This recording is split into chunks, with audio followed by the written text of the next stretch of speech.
O Senhor esteja convosco. Proclamação do Evangelho de Jesus Cristo, segundo Lucas. Aconteceu que num dia de sábado, Jesus foi comer na casa de um dos chefes dos fariseus, e eles o observavam. Jesus notou como os convidados escolhiam os primeiros lugares. Então contou-lhes uma parábola. Quando tu fores convidado para uma festa de casamento, não ocupes o primeiro lugar. Pode ser que tenha sido convidado alguém mais importante do que tu, e o dono da casa, que convidou os dois, venha te dizer: dá o lugar a ele. Então tu ficarás envergonhado e irás ocupar o último lugar. Mas quando tu fores convidado, vai sentar-te no último lugar.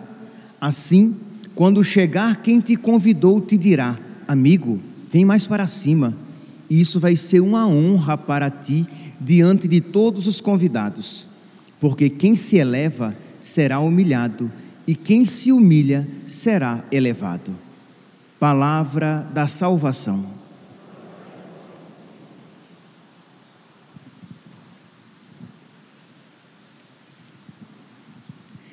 Caríssimos irmãos e irmãs,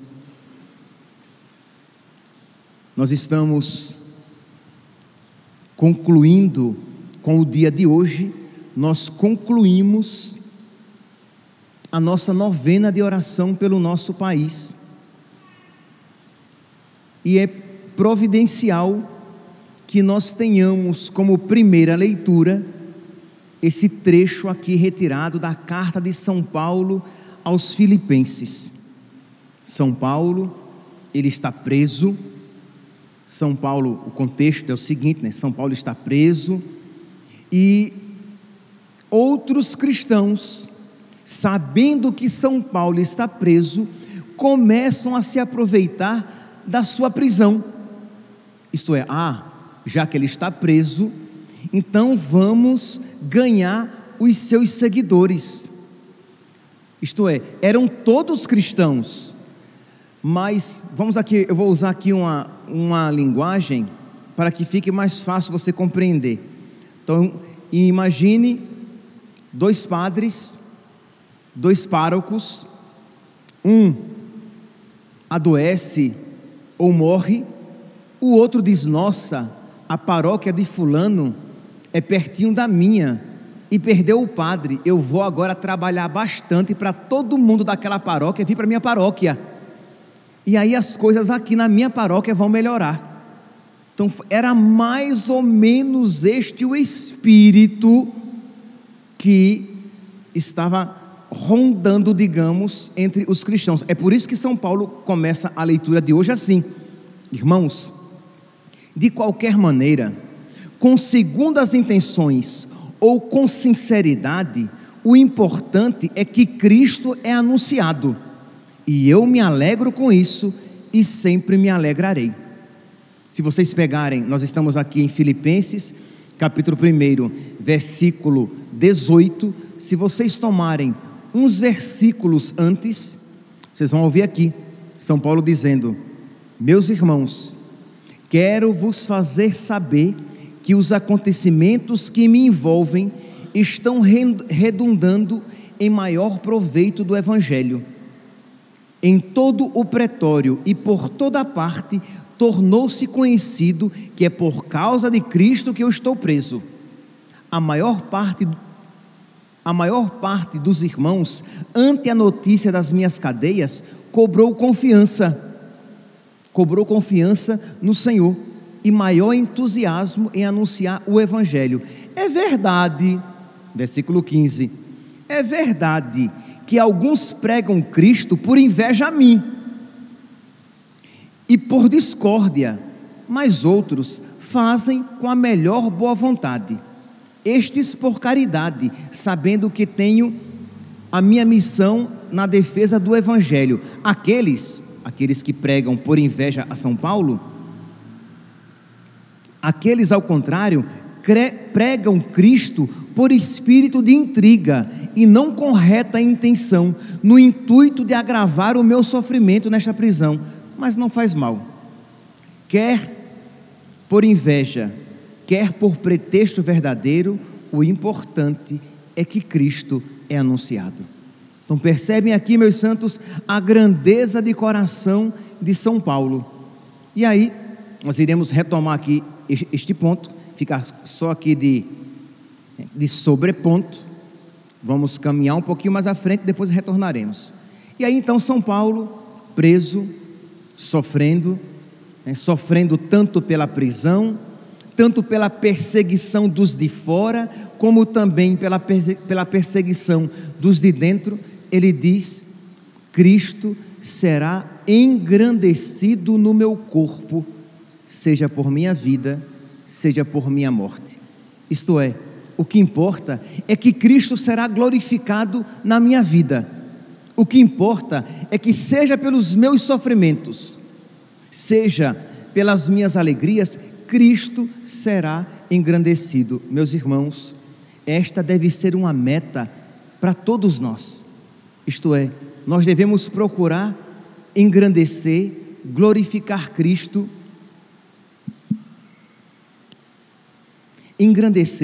glorificar Cristo em todas as ocasiões da nossa vida. Isto é, se estamos passando por alguma dificuldade, devemos viver aquela dificuldade de tal maneira unido a Cristo, que nós glorifiquemos a Cristo com o nosso sofrimento, com as nossas lágrimas, com a nossa dor, com a nossa renúncia. E se estamos passando por um momento maravilhoso de paz, alegria, prosperidade, que nós rendamos graças a Deus, que nós não nos esqueçamos de Deus, isto é, que nós não nos esqueçamos de Deus no sofrimento, revoltando-nos contra Ele, ou dele nos afastando, deixando o nosso coração se esfriar, e que nós também não nos esqueçamos dele quando estivermos muito bem, obrigado, iludidos pelas prosperidades mundanas, esquecendo-nos de Deus. Então, que nunca nos esqueçamos de Deus, que aprendamos a glorificá-lo na saúde e na doença, na alegria e na tristeza. E é exatamente isso o que São Paulo diz: Cristo vai ser glorificado no meu corpo, se eu viver ou se eu morrer, mas eu vivo para a glória de Deus. Isso não é apenas para São Paulo, isso não é apenas para a Virgem Maria ou para os santos do altar, isso é para todos nós.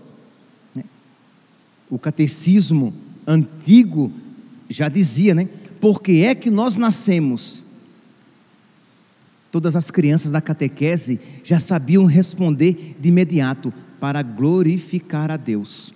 Hoje em dia, se nós perguntarmos para que é que nós nascemos, nós iremos ouvir cada resposta: para ser feliz, para realizar os meus sonhos, quando na verdade nós deveríamos dizer o quê? Pelo menos, para que é que nós nascemos? Para nos preparar para ir para o céu, já que a glória de Deus é o homem vivo, e vivo aqui com V maiúsculo, é o homem que tem a vida de Deus. Então Deus é glorificado quando o homem é santificado, Deus é glorificado quando o homem é salvo, porque a alegria de Deus, a glória de Deus, a satisfação de Deus é que nós estejamos no céu. Então, meus irmãos, neste sábado, dia que nós de alguma maneira voltamos os nossos olhos para a Virgem Maria, que nós peçamos a Deus por intercessão da Virgem Maria, que nós peçamos que a Virgem Maria interceda por nós, para que entre na nossa cabeça, na nossa alma, no nosso coração, este desejo de glorificar a Deus. É uma graça, meus santos, sobrenatural. Imagine viver para buscar aquilo que agrada a Deus. Então, primeiramente, dobre os seus joelhos e reconheça, diga: meu Deus, eu reconheço o meu egoísmo, o meu apego à minha vida. Eu reconheço, Senhor, que eu não sou capaz de viver para a Tua glória, mas eu te peço, Senhor, dá-me um coração semelhante ao Teu, semelhante ao coração de nosso Senhor, que entrou no mundo para fazer a vontade do Pai. Eis que venho fazer com prazer a vossa vontade, Senhor. Jesus Cristo entrou quando se fez homem, a segunda pessoa da Santíssima Trindade, o Filho de Deus, quando se fez homem, entrou no mundo para glorificar o Pai. E nós somos cristãos, devemos então seguir os passos de Cristo. Nós, muitos aqui, vamos receber o corpo de Cristo, faremos comunhão com Cristo. Então precisamos ter os mesmos sentimentos de Cristo no nosso coração. E o maravilhoso, meus santos, é que quando estamos unidos a Cristo, nós começamos a nos alegrar com aquilo que alegra a Cristo. Nós iremos nos alegrar já aqui na terra em buscar a glória de Deus. Quando queremos ser felizes a todo custo, sempre no final de tudo resta um amargor, um amargo de tristeza. Quando nós buscamos a felicidade de Deus, a glória de Deus, sempre resta no nosso coração a alegria, a satisfação de termos feito a coisa certa. Então peçamos hoje a Nossa Senhora, peçamos hoje a São Paulo, que está preso, mas com o coração tranquilo, sofrendo, sim, sofrendo, porque sofrimento e alegria coexistem. São Paulo está sofrendo na carne, está sofrendo no seu corpo, porque sabe que está passando por uma dificuldade, mas ao mesmo tempo lá no fundo do seu coração em paz, porque sabe que está na vontade de Deus. Meus irmãos, é maravilhoso, e eu acredito que muitos aqui já fizemos a experiência. É maravilhoso saber-se na vontade de Deus, e eu ousaria dizer que é maravilhoso saber-se na vontade de Deus no sofrimento. É maravilhoso saber-se na vontade de Deus na alegria, mas é muito mais maravilhoso saber-se na vontade de Deus na contrariedade, porque nós experimentamos de uma maneira profunda a alegria de Cristo, que sabia-se na vontade do Pai. Pois bem, este é o primeiro, o primeiro aspecto que eu gostaria de ressaltar na homilia de hoje.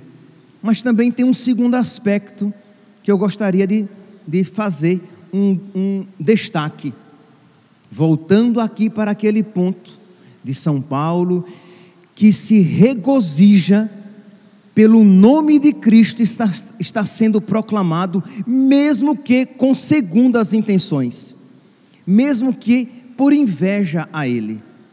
Meus irmãos, tentando dizer isso desapaixonadamente, tentando dizer isso assim, de uma maneira mais crítica possível, não é maravilhoso nós vermos uma nação rezando tanto por ocasião de um acontecimento político? Quem aqui já viu na história do nosso país um evento político que tenha mobilizado tantos cristãos na oração? Você encontra as pessoas na rua e as pessoas dizem assim: padre, estamos em oração, padre, estamos em oração pela nossa nação, estamos rezando pelo Brasil, padre, estou fazendo esta penitência, padre, estou fazendo jejum. E você vê as pessoas reconhecendo o quê? Que sem mim, sem Deus, nada podemos fazer. Você vai dizer: ah, padre, mas é por uma motivação política. E já é justo, é lícito que nós rezemos pela nossa nação, isso não é pecado.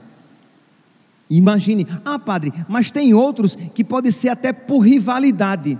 São Paulo também experimentou isso, e São Paulo disse que até mesmo por rivalidade, que maravilha que o nome de Cristo é proclamado. Que maravilha que as pessoas estão dobrando os seus joelhos e se voltando para Deus.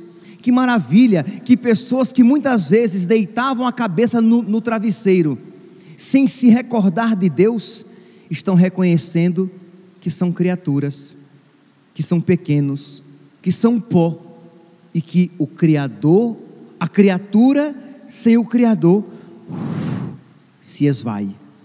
Não é assim que diz o Catecismo da Igreja Católica, inspirado nas Sagradas Escrituras? Que é o homem, Senhor, que é o homem?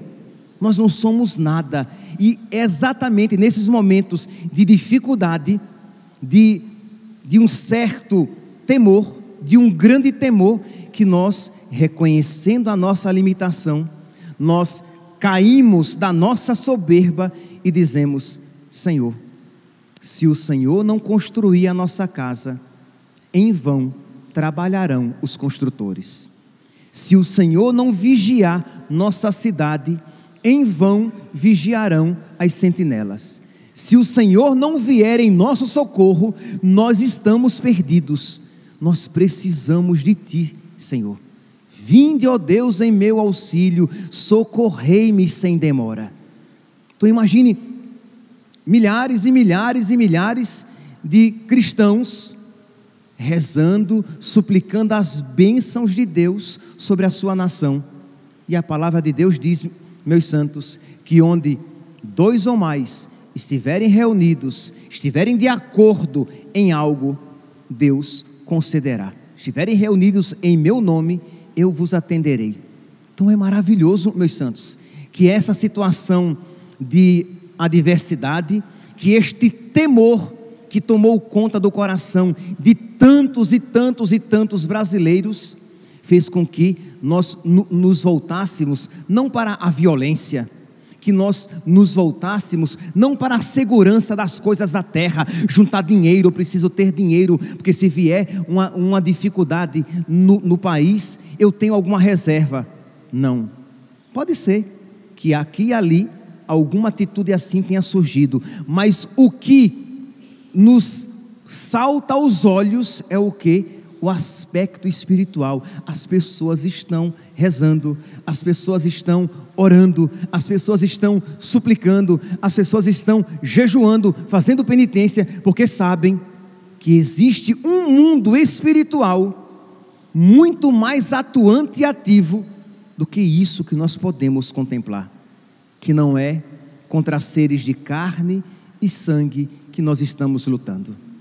Pois bem, meus santos, então eu gostaria de deixar neste último dia da nossa novena pelo nosso país, eu gostaria de deixar 2 textos na Sagrada Escritura, e que você, ou melhor, 3 textos, e que vocês poderiam, que nós poderemos meditar no dia de hoje.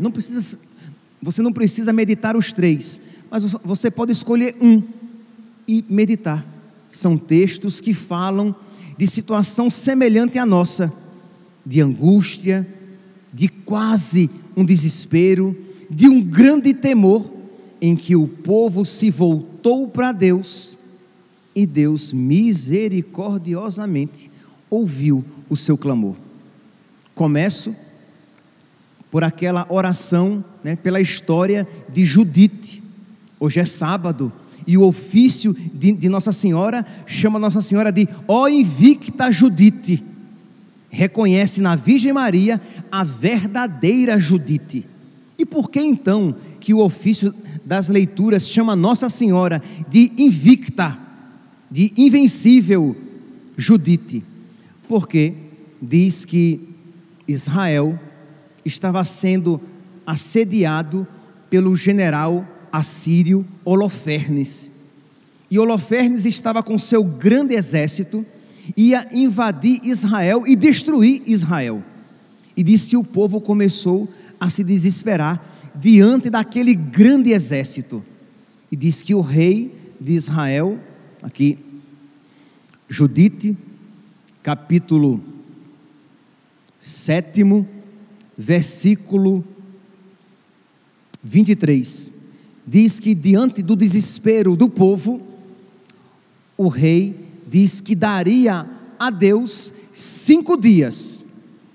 Se Deus não tivesse misericórdia, eles então se entregariam.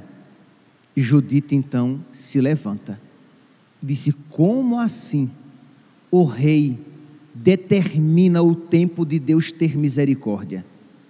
Ele por acaso está duvidando da fidelidade de Deus? Ele por acaso está impondo a maneira como Deus terá misericórdia? Isso com certeza não agradou a Deus. Então precisamos rezar, lembra? Rezar com toda a humildade, perseverança e confiança. Não podemos, bater no balcão do céu e exigir as graças. Por quê? Nós sabemos que não merecemos.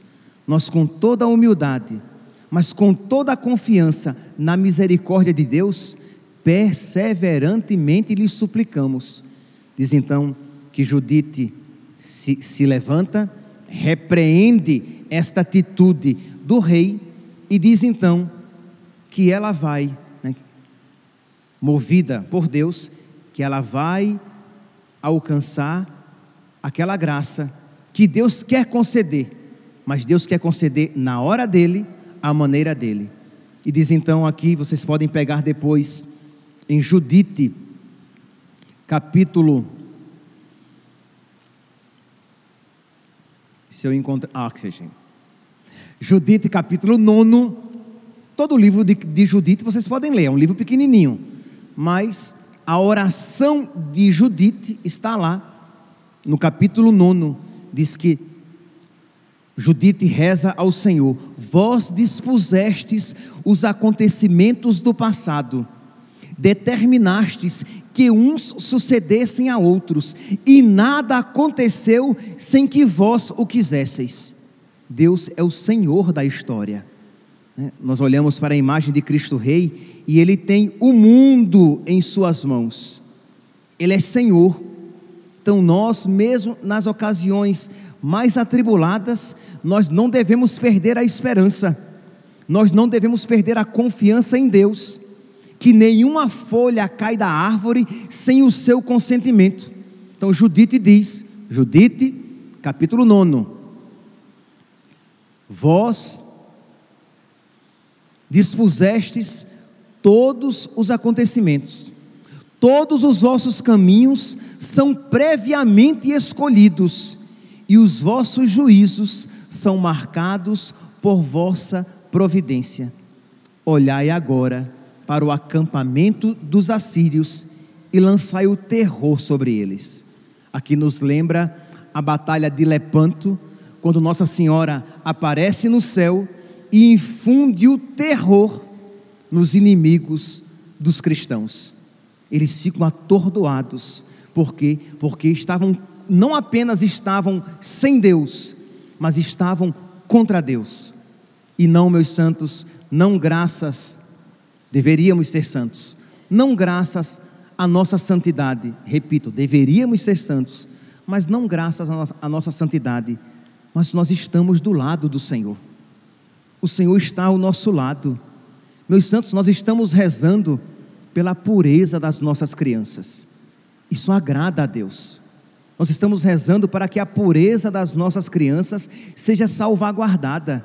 Nós estamos rezando, pedindo a Deus que proteja a vida das crianças no ventre de suas mães.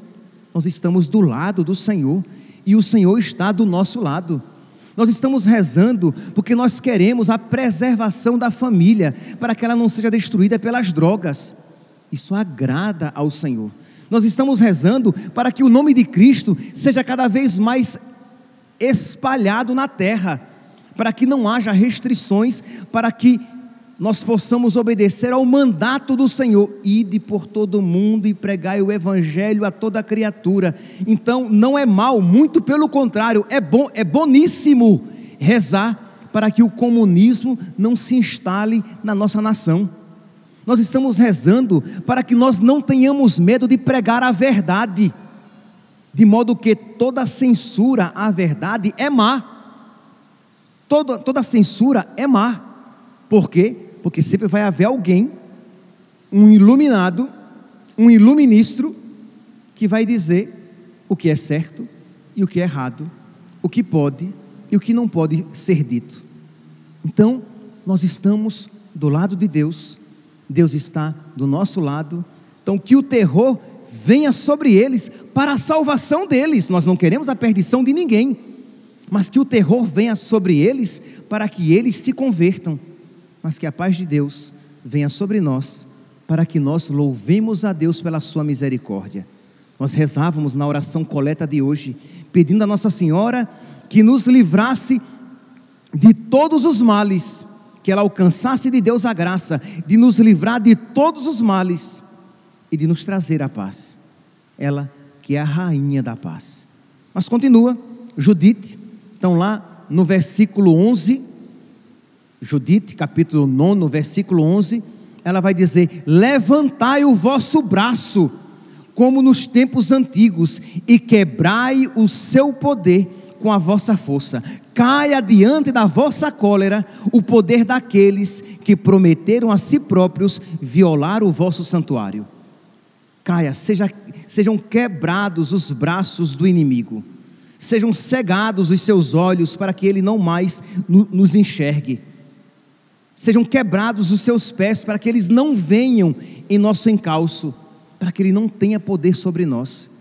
Nós precisamos até mesmo rezar os salmos imprecatórios contra o inimigo, que ele não tenha poder sobre nós, que ele não tenha poder sobre a nossa casa, que ele não tenha poder sobre a nossa nação.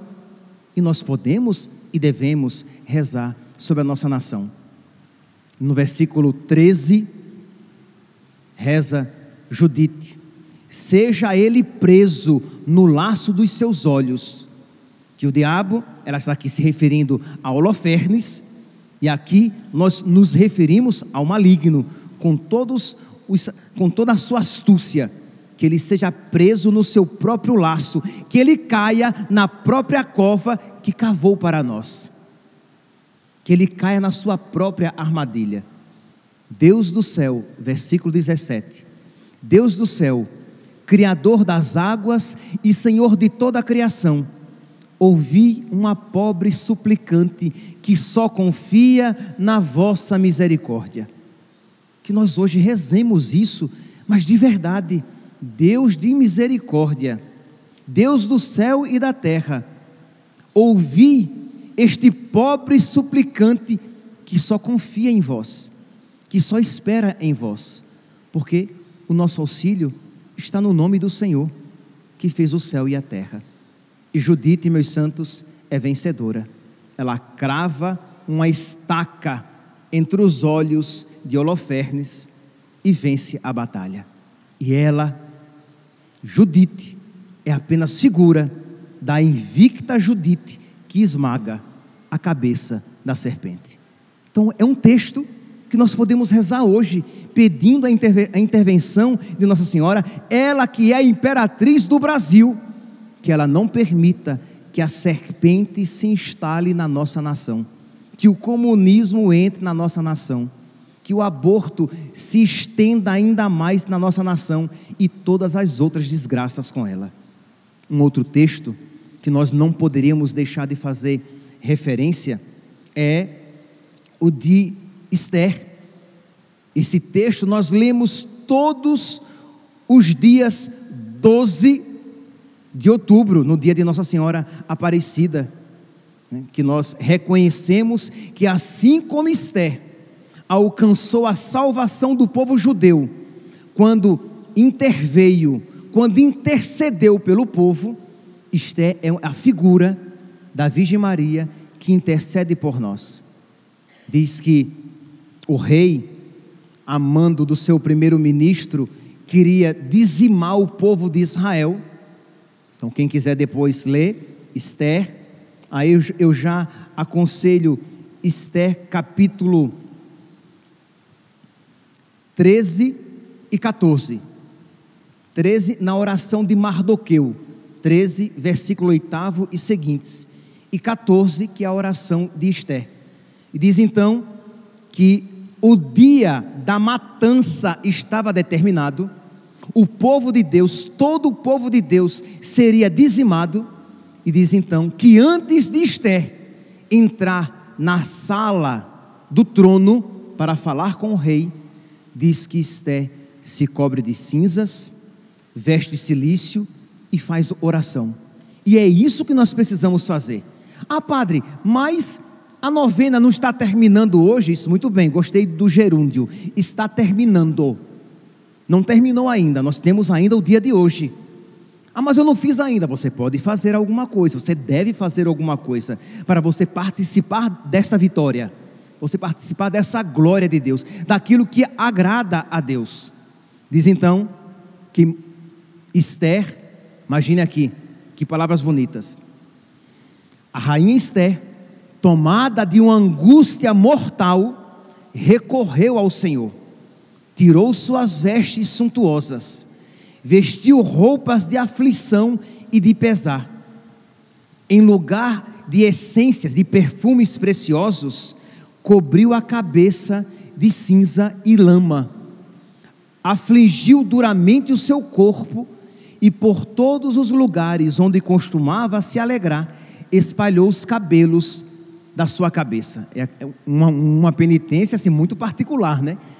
Que eu não aconselho ninguém, mas imagine, ela saía arrancando os cabelos da sua cabeça e espalhando nos lugares onde ela antes se alegrava, para dizer o quê? Se Deus não vier em meu socorro, eu estou perdida. E diz então que ela reza: ó Senhor, não entregueis o cetro aos povos que são nada, que não se riam da nossa ruína, que o diabo não diga eu venci.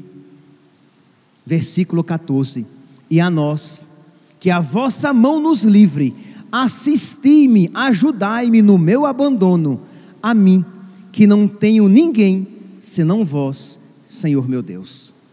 Isto é, este total e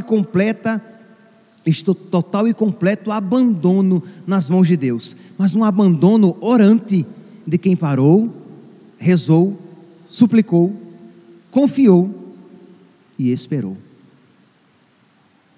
Mardoqueu, aqui no capítulo 13, do versículo 8 seguintes, ele diz assim: Senhor, Rei Todo-Poderoso, tudo está realmente no vosso poder, e ninguém pode resistir à vossa vontade, se tendes resolvido salvar Israel. Quando Deus quer, não há quem se interponha no caminho de Deus. Ninguém pode, Senhor, derrubar a tua vontade. Por fim, meus santos, e não vou ler, embora seja belíssimo, o Salmo 39, Salmo 39 ou 40, de acordo com a tradução, que eu também aconselharia. Você pode então ler Judite, você pode ler Esther, ou você pode ler, pode rezar Judite, rezar Esther, ou rezar o Salmo 39 e 40. Eu aconselharia o Salmo. Primeiro, porque eu não vou lê-lo todo. Segundo, que o Salmo é sempre mais orante. Então o Salmo vai dizer: esperei no Senhor com toda a confiança. Esperei no Senhor. E Ele se inclinou para mim e ouviu os meus brados. Percebe que a palavra aqui está implícita a ideia de uma prece veemente. Ele ouviu os meus brados, Ele ouviu os meus gritos, não apenas uma prece tranquila, é uma prece angustiada. Tirou-me de uma fossa mortal, de um charco de lodo e de lama, assentou os meus pés numa rocha e firmou os meus passos. E vós, Senhor, não me recuseis as vossas misericórdias. O salmo é maior, eu aconselho todos que depois rezem com toda confiança na misericórdia do Senhor, que quer nos conceder esta graça, mas espera que nós, confiante, humilde e perseverantemente, a supliquemos. Que nós então, meus santos, concluamos não com esta Santa Missa, mas concluamos no final da noite este dia de oração e de alguma penitência pelo nosso país, pela nossa nação, porque feliz é a nação cujo Deus é o Senhor. Louvado seja nosso Senhor Jesus Cristo. Para sempre seja louvado.